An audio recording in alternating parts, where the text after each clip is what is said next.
Hi, I'm Ryan Szymanski, curator for Battleship New Jersey Museum and Memorial.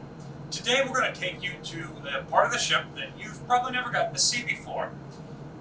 This is pump room number 3, which is one of a number of pump rooms at the very, very bottom of the ship. But it's interesting because it has the pit where we could measure the ship's speed in it. I'm actually standing next to what's commonly referred to as the pit sword. This, when we needed to measure the ship's speed, could be projected through a hole in the bottom of the ship to sense the speed of water coming over it. And this would automatically feed into a number of things, such as the Mark 8 fire control computer, which is right here in forward plot where I'm standing right now.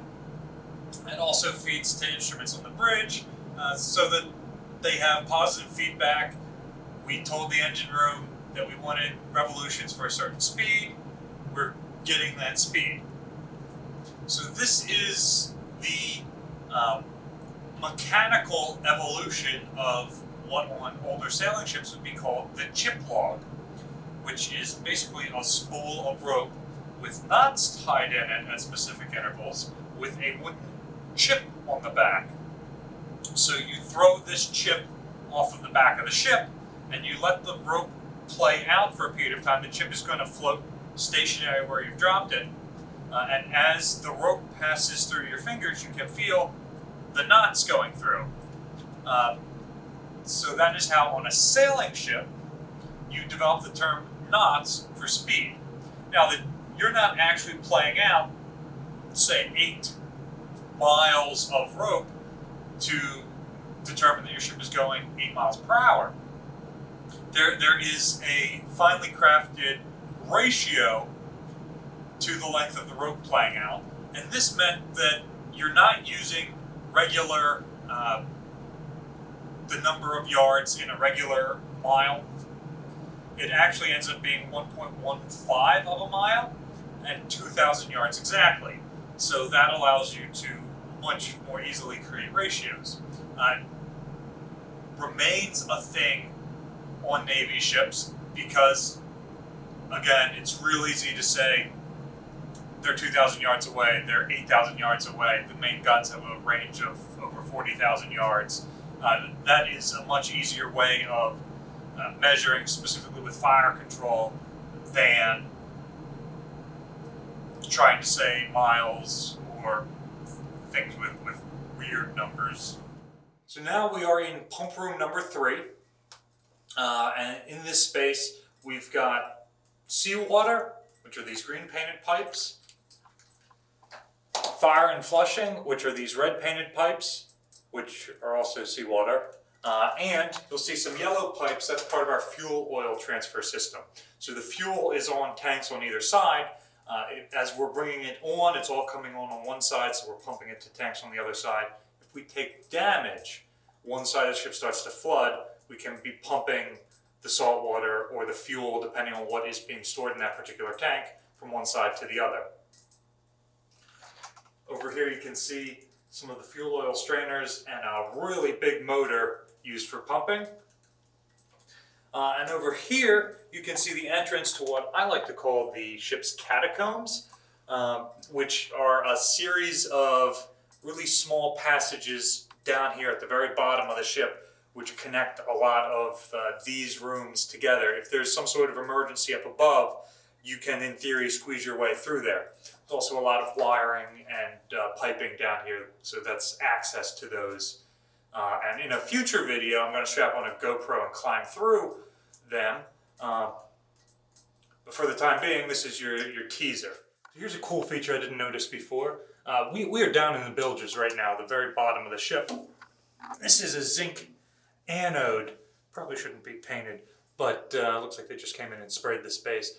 There would be water, fuel oil, other stuff sitting down here, and that would be corroding the steel. So the zinc is there as a sacrificial anode. It will sacrifice itself so that the steel isn't what's corroded. This one's actually in pretty good shape, and it's pretty dry down here, so I'm happy with that. On this side of the space, we have the trunk for the pit sword.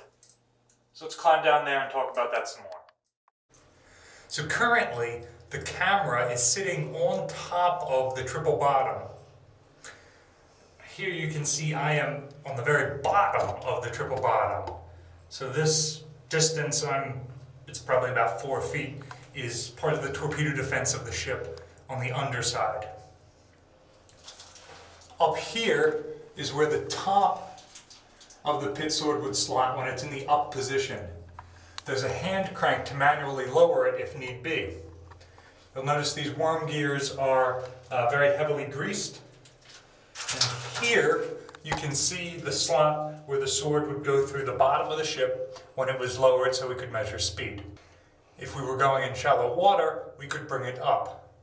Right now, that opening is blanked over so that we don't have too many through-hole penetrations that could potentially open up and flood the ship.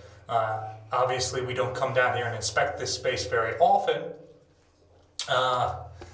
There is a pump down here with an alarm on it, but things would be pretty bad by the time that pump went off. Now, here we are in Central Station, one of 4 steering stations on the battleship. This one happens to be the one closest to the pit sword. And here's where it feeds back into.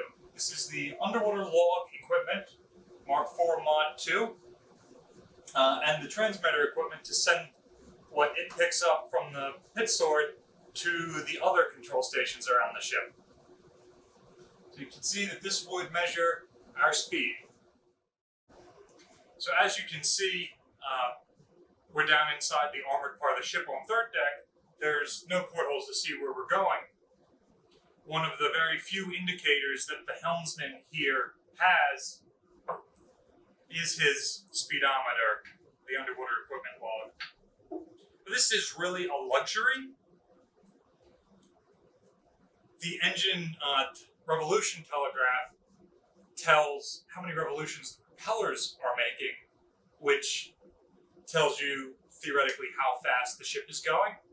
At 33 knots, we'd be doing 202 revolutions, and there's a whole list of, at each number of revolutions, we'd be expected to do this X speed. So that is your primary system right there. And here's some fun shipboard archaeology. The sound-powered headsets that the crew would have used down here are still in place. Typically when you mothball a ship, you would remove all of that stuff for use on other ships. Down here, they clearly did not come. So we still have those original artifacts right by their 4JV circuit where they would be plugged in. Thanks for watching today. I hope you enjoyed this exploration of one of the deeper, darker parts of the ship that not many people get to see. If you have any questions or comments, drop them in the comment section down below, and we'll get back to you as quick as we can. If you have suggestions for future videos about deep, dark spaces of the ship like this one, let us know. If you like what we do and would like to support the museum and our YouTube channel, check the description below for ways that you can donate and help us out. And remember to like, share, and subscribe so you get notified when we put out more content like this. Thanks for watching.